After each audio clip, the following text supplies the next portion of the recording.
Televisión Legislativa presenta TVN Noticias Primera Emisión con Lorena Espinosa. Miércoles 31 de enero, ¿qué tal amigos? Muy buenos días. Se acabó el primer mes del 2018. Gracias a quienes nos sintonizan a través del canal 42 en Quito y también en nuestro sitio web www.tvl.asambleanacional.gov.es. Hoy en las entrevistas dialogaremos con el asambleísta Juan Pablo Belín. Él es asambleísta por Morona Santiago por el movimiento Alianza País. Es integrante de la Comisión de Biodiversidad y Recursos Naturales. Con él hablamos sobre la Ley Orgánica para la Circunscripción Territorial Especial Amazónica. También estará con nosotros Luis Pachala, economista, asambleísta por Bolívar, por la Alianza por la Integración Bolivarense, integrante de la Comisión de Participación Ciudadana y Control Social, ex consejero del Consejo de Participación Ciudadana y Control Social. Con él hablaremos sobre la consulta popular. También estará con nosotros Cristian Bahamonde, director general de la Política Pública de la Defensoría del Pueblo, ex miembro de la Comisión de la Verdad Analiza. Con él también hablaremos sobre la pregunta relacionada a la reestructuración del Consejo de Participación Ciudadana que propone el presidente de la República.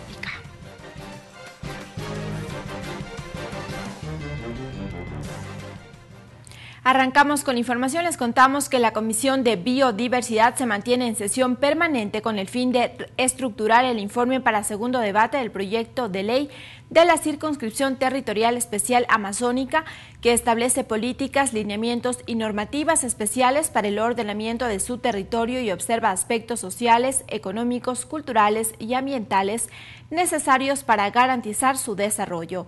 Este martes, los legisladores centraron su atención y debate en la planificación del desarrollo y ordenamiento territorial en todos los niveles de gobierno. Se refirieron al sistema de planificación que permitirá la interacción de los diferentes actores sociales e institucionales.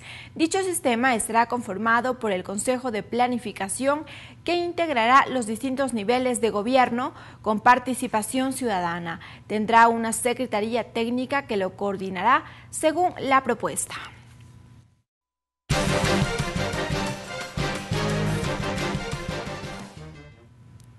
Y para ampliar la información en este tema, saludamos ya con el asambleísta Juan Pablo Belín. Bienvenido a la Televisión Legislativa.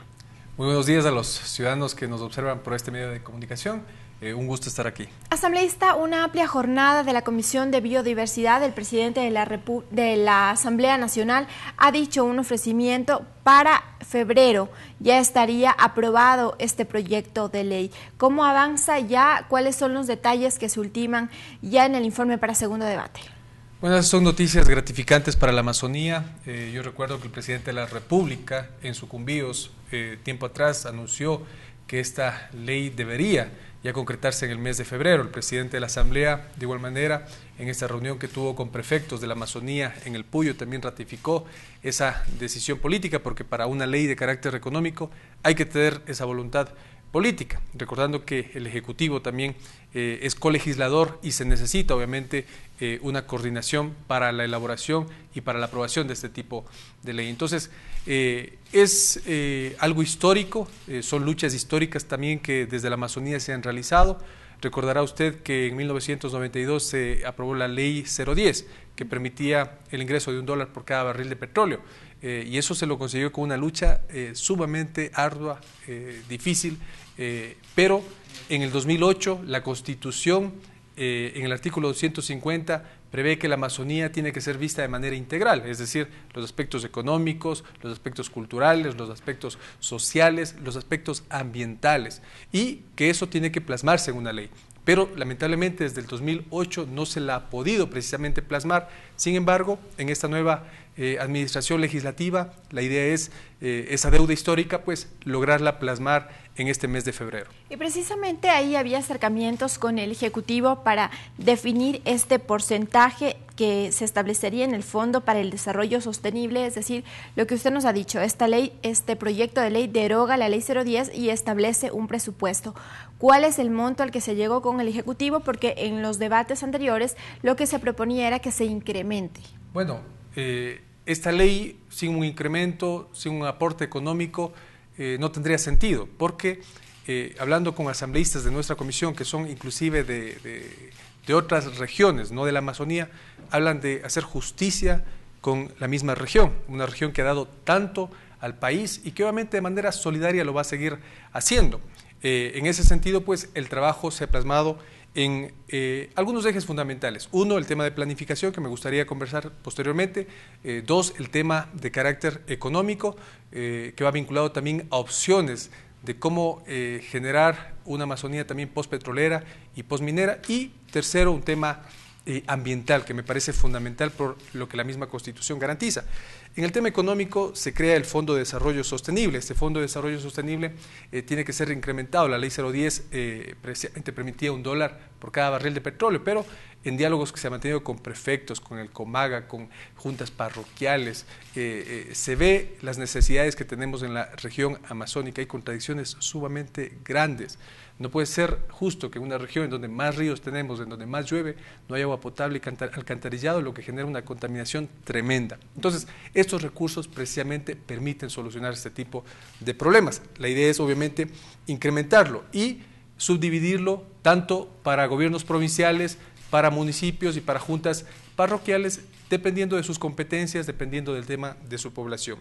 Y un segundo fondo, que lo comento de manera así sumamente breve, es un fondo común que se alimentaría del 60% de las regalías mineras y del 30% del superávit que genera las hidroeléctricas. Esto todavía, por ejemplo, es algo que se tiene que concretar porque no hay reglamentos, al menos en el tema de las hidroeléctricas, que permitirían ya la alimentación de recursos económicos también para la Amazonía. Ahora, usted nos ha explicado en cuanto a materia económica, lo que se pretende es generar mayores recursos para la región amazónica. Ahora, ¿cómo serán distribuidos esos recursos? Hemos hablado de necesidades ambientales, culturales. ¿Qué es lo que hace falta para que se mejore las condiciones de los habitantes de la región amazónica con estos recursos a través de la ley? ¿En qué aspectos y cómo se mejora? Bueno, es importantísimo porque es necesario. Uno de los porcentajes o de este 100% que ingresaría por concepto de petróleo, por ejemplo, un 26% iría para los gobiernos provinciales, un 58% para los municipios y un 10% para las juntas parroquiales. Esto es un incremento significativo para las juntas parroquiales debido a que son entidades que están cercanas a la ciudadanía, al sector rural especialmente, y que necesitan de aquello. Pero también contamos con este fondo común que permite, por ejemplo, fondearse a la Secretaría de Planificación, que necesita contar con personal técnico para la planificación precisamente, pero que también puede, en base a las prioridades amazónicas, en base a esa información, tomar decisiones e invertir en proyectos necesarios para el desarrollo. Por ejemplo, algo que se ha debatido en la comisión es que con esos fondos se debería apuntalar el tema de la educación superior. Si ustedes recorren las 6 provincias amazónicas, tenemos problemas serios en cuanto al tema universitario. Se han cerrado universidades, pero no se han generado opciones. Y por el tema de distancias es sumamente complicado a veces que los jóvenes salgan a Quito, a Cuenca o a otras ciudades, y esto nos ha generado un conflicto social fuerte. ¿Y por ser una región especial se daría énfasis a ciertas carreras que permitan justamente el desarrollo de la zona? Sí, por ejemplo en el TENA ya se creó la Universidad Iquian, es una universidad que es nueva, que obviamente pues tendrá que ser trabajada en los próximos años. Ahí hay carreras encaminadas al ambiente, encaminadas precisamente a la biotecnología, para proteger todo lo que tenemos en la Amazonía, pero obviamente también hay que ir de la mano con carreras comerciales, porque al fin y al cabo se necesita de abogados, de médicos, de enfermeras, para suplir las plazas que se generan en la misma región. Entonces, esto, por ejemplo, serviría para potenciar el sistema de educación superior. Pero hay otros temas que también son necesarios. Necesitamos invertir en turismo sustentable, necesitamos invertir precisamente en el desarrollo de microempresas y empresas pequeñas o medianas que se enfoquen a la artesanía, a las artesanías locales. Necesitamos generar incentivos ambientales para aquellas empresas que precisamente respeten el medio ambiente, estamos trabajando en el tema del empleo preferente. Esto me parece que es fundamental. Respetamos la Constitución, creemos en el derecho al trabajo, todos los ecuatorianos pueden trabajar en todo el país, sin embargo, sí buscamos blindar o generar una preferencia para que se priorice también a los profesionales y jóvenes de la Amazonía, para que se priorice el tema, por ejemplo, de las nacionalidades. Tenemos 11 nacionalidades en la Amazonía y obviamente ellos también tienen derecho a ese trabajo, necesitan también formarse, pero de la mano queremos garantizar que sea una prioridad, que se les dé un espacio dentro del ámbito privado o público. Asambleísta, una precisión nada más, ¿cuál es el porcentaje que se establece en este Fondo para el Desarrollo Sostenible por cada barril de petróleo? Bueno, el porcentaje que hemos estado hablando es de un 4% o mínimo de $2 por cada barril. Nos parecía, no está definido entonces. Sí, siempre hay que ir afinando estos temas. Yo creo que en esta semana se lo tiene que afinar, porque nos parecía importante el tema del porcentaje, debido a que hay momentos en que sube el petróleo drásticamente y eso sería beneficioso. Entonces, es algo que lo estamos afinando, pero ya ha habido acuerdos mínimos, al menos al interior de la Comisión, y también ciertas conversaciones con el Ejecutivo, Secretaría de la Política y diferentes actores que están involucrados en esta temática. ¿Cuándo estaría listo entonces el informe para segundo debate y luego pasarán algunos días para que se lo debata en el Pleno y se lo apruebe de manera ya definitiva? Bueno, hemos estado trabajando todos estos días de manera intensa. Ustedes han visto nuestras jornadas de 8 de la mañana a 7 de la noche, a 8 de la noche. La idea en principio es pues que en esta semana se cierre este capítulo, se pase el informe, a más tardar la próxima semana, pase al CAL y el CAL pues ponga en la agenda para las primeras semanas de febrero. Bien, muchísimas gracias al asambleísta Juan Pablo Belín, como siempre, bienvenido a la televisión legislativa. Gracias a ustedes. Nosotros continuamos con más noticias y cambiamos de tema. El fiscal general del Estado, Carlos Vaca Mancheno, formuló cargos y pidió prisión preventiva contra el exministro de Transporte, Walter Solís, y otras 4 personas por el delito de peculado. En una audiencia cumplida la mañana de este martes en la Corte Nacional de Justicia, Vaca explicó cómo supuestamente en el 2013, entonces funcionarios de Senagua, abogados particulares y jueces perjudicaron al Estado por 2.218.880 millones de dólares. El juez acogió el pedido realizado por el fiscal general Carlos Vaca Mancheno y dispuso además la enajenación de bienes e inmovilización de fondos en el sistema financiero. Tras la designación de la nueva presidenta de la Corte Nacional de Justicia, Paulina Aguirre, la misma posteriormente realizó un conversatorio de medios donde se refirió a varios temas, entre ellos la función que ejercerá dentro de dicha institución, reformas planteadas al Código Orgánico Integral Penal, entre otros temas. La presidenta de la Corte Nacional de Justicia, Paulina Aguirre, indicó que dentro de sus funciones cumplirá con lo establecido en el Código Orgánico de la Función Judicial y el Estatuto, los cuales confieren al presidente o presidenta de dicha institución las atribuciones de dictar líneas jurisprudenciales que permitan establecer seguridad jurídica a nivel nacional. En eso se va a concentrar mi función específicamente. Yo vengo de ser jueza de primer nivel años atrás y sé lo necesario que es tener líneas jurisprudenciales para los jueces, para la ciudadanía en general. En los casos en que no amerite tener resoluciones obligatorias por obscuridad de la ley y líneas jurisprudenciales en casos de triple reiteración de criterios.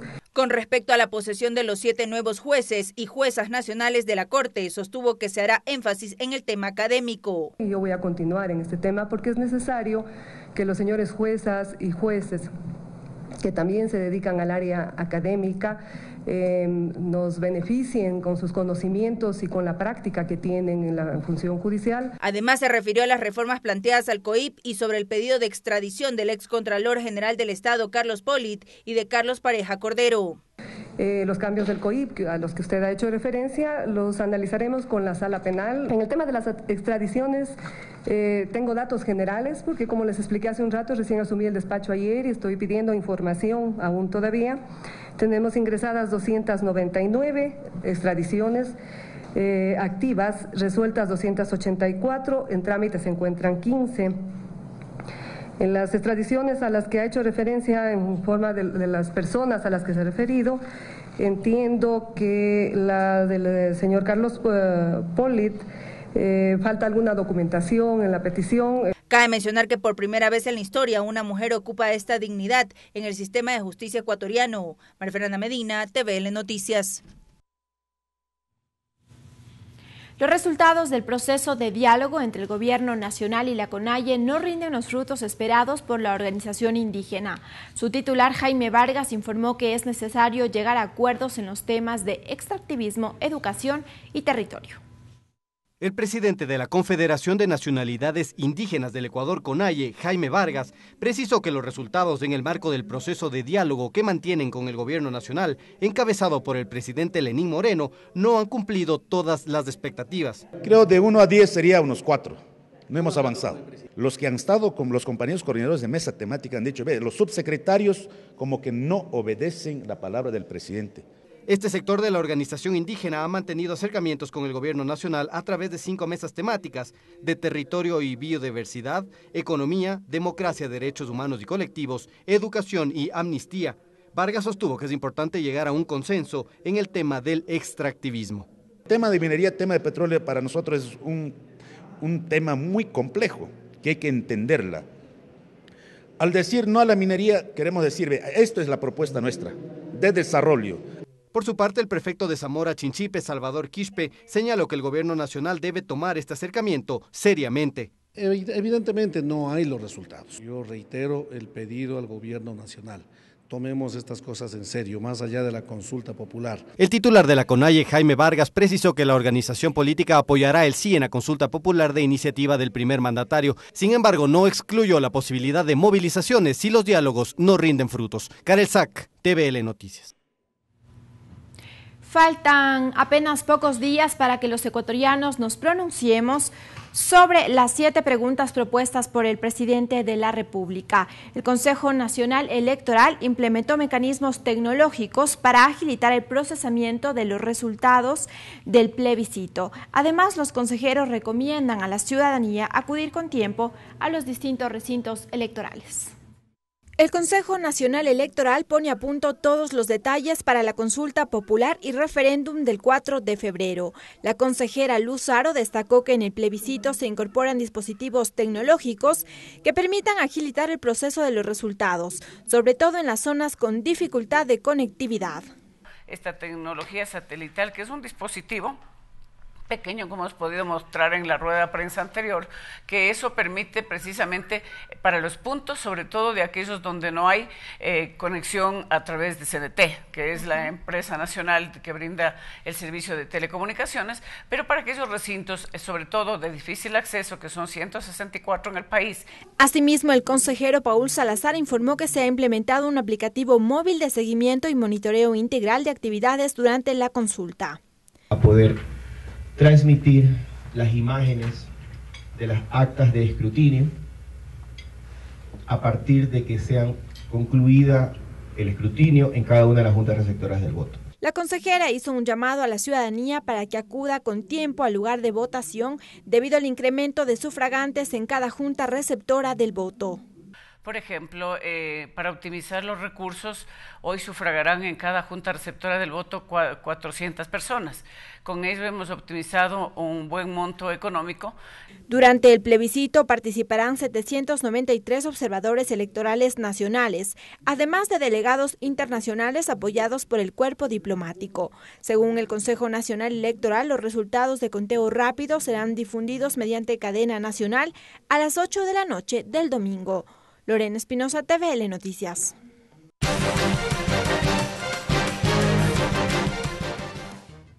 Hoy analizamos la pregunta de la consulta popular relacionada con la reestructuración del Consejo de Participación Ciudadana y Control Social. El presidente de la República pregunta: ¿está usted de acuerdo con enmendar la Constitución de la República del Ecuador para reestructurar el Consejo de Participación Ciudadana y Control Social, así como dar por terminado el periodo constitucional de sus actuales miembros y que el Consejo, que asuma transitoriamente sus funciones, tenga la potestad de evaluar el desempeño de las autoridades cuya designación le corresponde, pudiendo, de ser el caso, anticipar la terminación de sus periodos? Esta es la pregunta que de inmediato analizamos con Cristian Bahamonde, director general de Política Pública de la Defensoría del Pueblo. ¿Está bien su cargo? Sí. Bienvenido a la Televisión Legislativa. Muy amable, buenos días.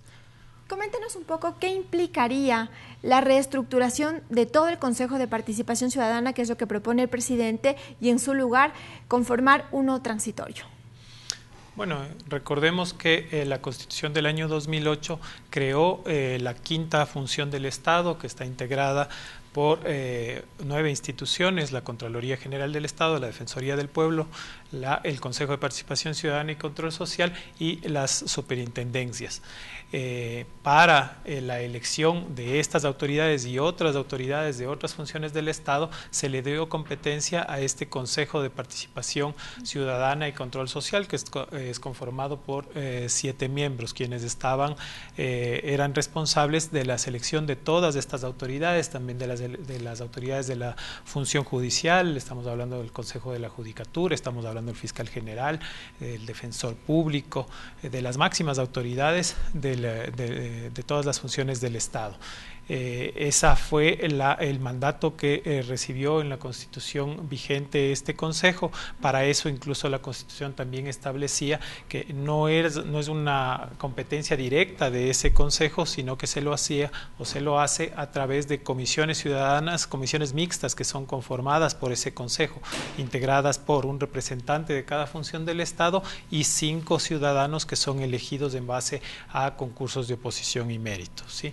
Ese es la forma como desde la última Constitución se había establecido la forma de selección de todas estas autoridades en el país. La consulta popular lo que está planteando es la culminación de los periodos o del periodo para el que fueron elegidos los actuales miembros de este Consejo, que se posesionaron, si no me equivoco, en el año 2000, finales del año 2015.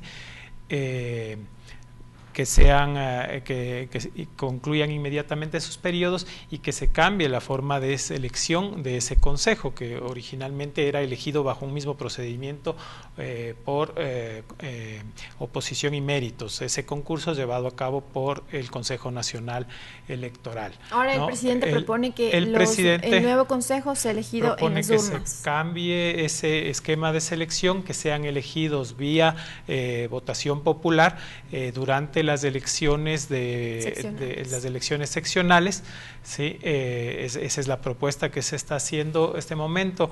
En el anexo, más allá de la pregunta, no solamente hay que revisar la pregunta, sino también el anexo de la pregunta, que establece algunas reglas de cómo se va a dar paso a ese proceso de elección. Ahí hay una preocupación porque el anexo plantea que la elección se la haga en el próximo proceso electoral de elecciones seccionales, que tendría que llevarse a cabo en los primeros meses del próximo año, del año 2019, para que las autoridades seccionales puedan posesionarse el 24 de mayo del 2019. Ahora, el presidente de la República ha dicho que no serán amigos, porque él será quien tenga que enviar las ternas a la Asamblea Nacional y aquí pues se vaya a conformar ese Consejo. El presidente de la República ha dicho no serán amigos, sino gente que que represente en realidad a la ciudadanía, organizaciones sociales, y que sobre todo no tenga vínculos con organizaciones políticas. ¿Qué perfil debería cumplir este nuevo Consejo transitorio, hablemos en primera instancia? Bueno, eso lamentablemente no está claro dentro del anexo que se ha planteado, dentro de la propia pregunta. A partir de los cuestionamientos que se han dado después del llamado a consulta, es que se han hecho este tipo de planteamientos que quedan en la buena fe, en la voluntad presidencial, en el compromiso que hace el presidente de seleccionar de no seleccionar o no enviar dentro de las ternas a personas cercanas a su entorno, a partidos políticos, pero es algo que no está claramente definido dentro de la pregunta. Al presidente le corresponderá enviar 7 ternas, en este caso, 7 ternas que deberán ser analizadas por la Asamblea. Será la Asamblea la que elija quiénes sean los miembros de este Consejo Transitorio que se plantea en el llamado a consulta, y para eso la Asamblea va a tener 20 días. En caso de que en esos 20 días no haya un acuerdo, serán los primeros de la terna quienes ocupen esos cargos. Indudablemente eso creo que va a significar el que volvamos a situaciones que precisamente fueron en su momento condenadas a la necesidad de tener que llegar a acuerdos políticos para el nombramiento de para la selección de quienes van a ser finalmente los miembros de ese consejo transitorio. ¿Sí? Se requerirá de tener un acuerdo dentro de la Asamblea que permita elegir a quienes serán esos 7 miembros del consejo encargados de manejar el proceso de transición, encargados de evaluar autoridades permanentes, incluso a nombrar a las futuras autoridades en caso de que alguna de las autoridades evaluadas sea destituida. Con esta pregunta al ciudadano común y corriente, ¿qué es lo que va a pasar? ¿Qué cambios va a implicar que se reestructure el Consejo de Participación Ciudadana? ¿Cuáles son las mejoras que se deberían evidenciar inmediatamente luego de aprobarse en esta pregunta de ser el caso? Bueno, yo no creo que, realmente no estoy de acuerdo, no creo que vayan a haber mejoras sustanciales. Hay una voluntad política que está permitiendo hacer un cambio de cómo estaba conformado ese Consejo de Participación, nombrar un nuevo consejo y a través de ese nuevo consejo tener la posibilidad de evaluar y nombrar nuevas autoridades.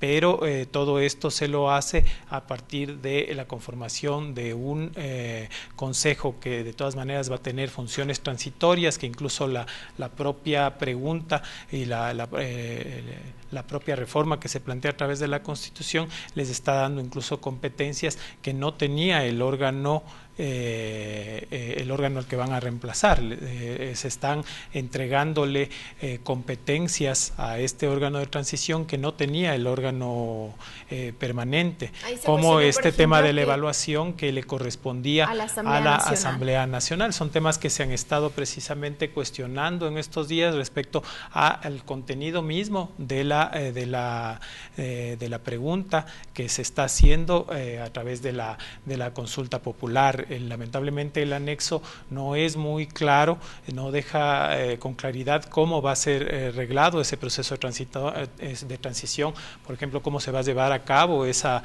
evaluación, qué parámetros se van a seguir para tomar una decisión de censura o de destitución de una máxima autoridad, qué es lo que se va a evaluar, su gestión, la gestión administrativa, financiera. Para eso tiene la Contraloría precisamente competencia, y las autoridades que están siendo este momento evaluadas han estado siendo controladas por la instancia que tenía esa responsabilidad. Lo propio en las consideraciones de orden político era la Asamblea Nacional, como decíamos antes, la que tiene según la Constitución esas competencias. Entonces está todavía por verse cómo se va a plantear precisamente esa evaluación, qué criterios se van a tener para poder llevar adelante este proceso planteado a través de la consulta. Entonces, según su análisis, estos temas que nos ha enumerado, que están sueltos, no constan o no se definen claramente en los anexos que incorpora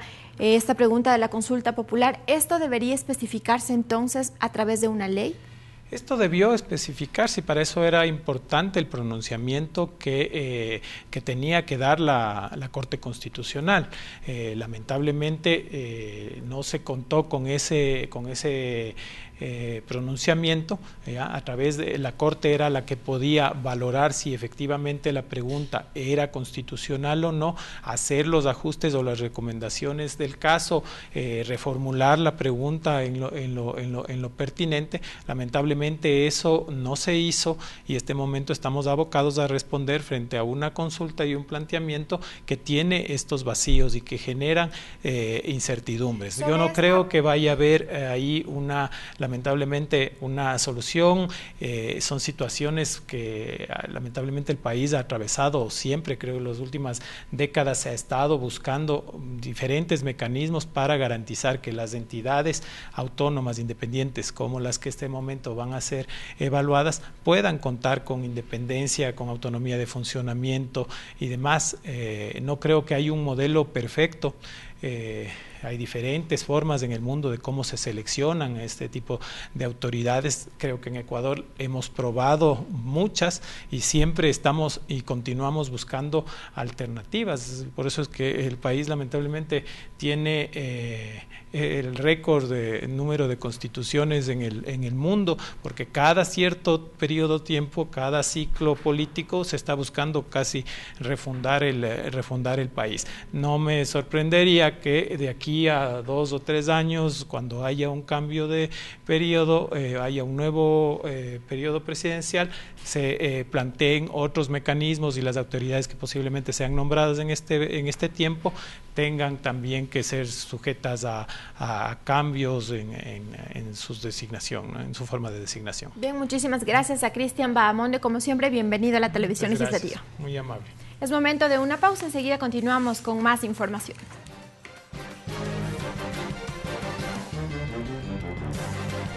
Regresamos con TVN Noticias, primera emisión, luego de la siguiente pausa promocional.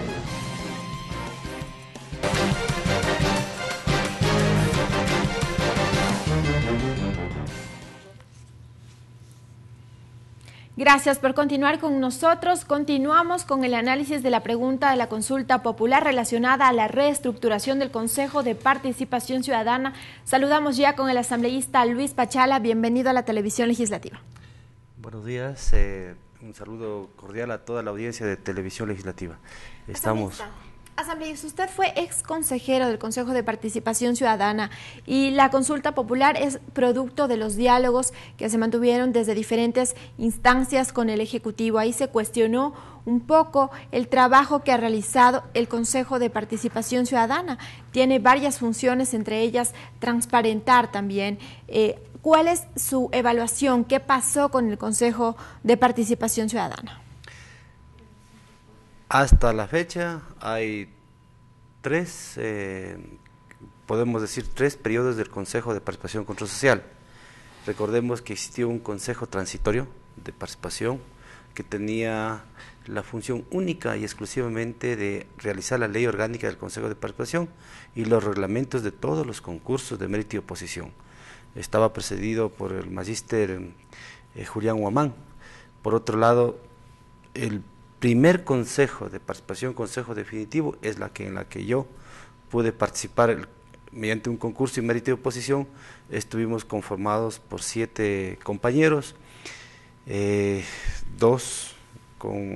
de la tendencia, como se dice, de que no permitimos que se haga lo que se debía hacer, y 4 pues que permitían hacer lo que se debía hacer, es decir, directamente sin respetar los principios de independencia. Y tenemos el último Consejo de Participación y Control Social, quienes pues prácticamente obedecieron o están faltando el respeto total a la independencia. Por lo tanto, el Consejo de Participación y Control Social tiene 3 funciones. 1, nombrar todas las autoridades. 2, tiene lucha contra la corrupción. Y 2, promover la participación ciudadana y control social. Ha entrado este Consejo de Participación y Control Social en crisis, en cuestionamientos, pero no por culpa de los señores consejeros del Consejo de Participación y Control Social, es indudablemente culpa del Ejecutivo, que comenzaron a intrometerse en cada una de las acciones del Consejo de Participación y Control Social. Y por lo tanto, el no dejar que sean independientes, el no dejar que sean autónomos, administrativa, política y socialmente, en todo caso, estamos cosechando lo que estamos cosechando. Ahora, asambleísta, se ha cuestionado también la forma en cómo han sido designados y quiénes han conformado este Consejo de Participación Ciudadana. Por eso el presidente de la República ha definido ciertos requisitos, sobre todo para este Consejo Transitorio. Él ha dicho que no serán amigos y que deberá ser gente que represente en sí a la ciudadanía y que tampoco tengan vínculos con organizaciones políticas. ¿Cuál debería ser el perfil de este Consejo Transitorio y también del nuevo Consejo de Participación Ciudadana que se propone? Todos sabemos que el Consejo de Participación y Control Social es nombrado por el Consejo Nacional Electoral, pero el Consejo Nacional Electoral fue nombrado por la Comisión Legislativa Transitoria.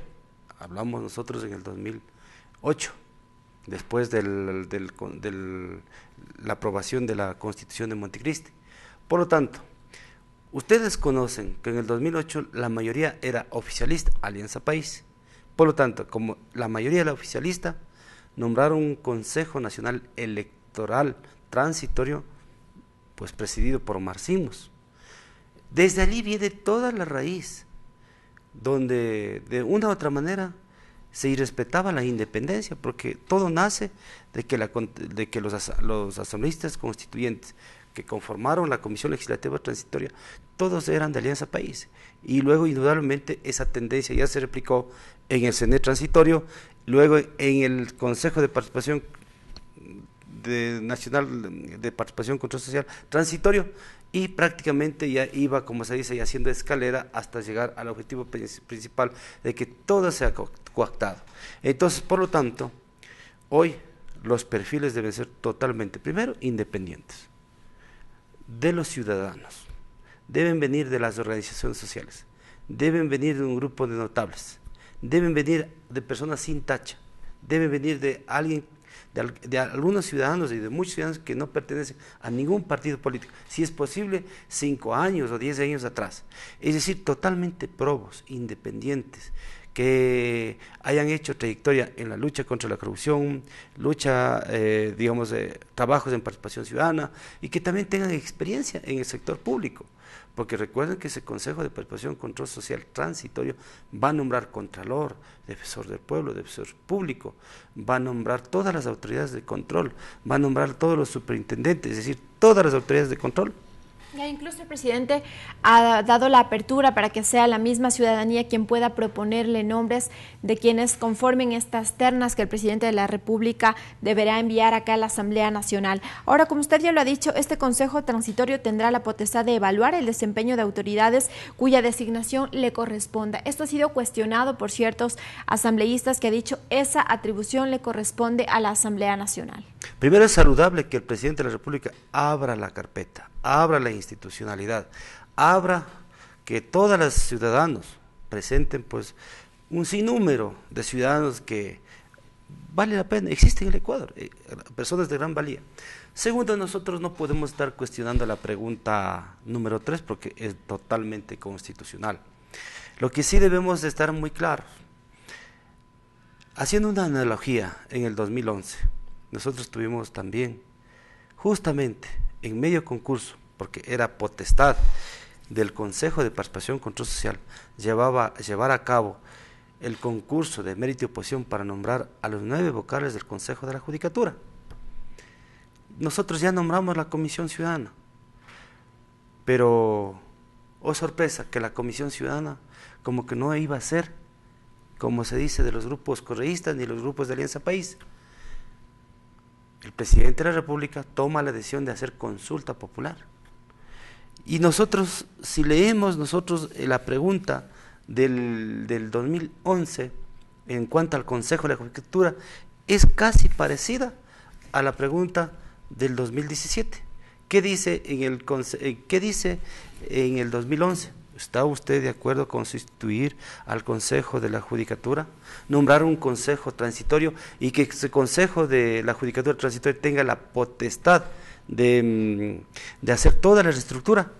¿Qué dice en el 2017 la pregunta? ¿Está usted de acuerdo en cesar las funciones del Consejo de Participación y Control Social, nombrar un Consejo de Participación y Control Transitorio y que tenga la capacidad de evaluar? Es la misma, es análogo. ¿Y por qué ahora Rafael Correa dice que es inconstitucional? ¿Por qué no se le dijo que inconstitucional también en el 2011.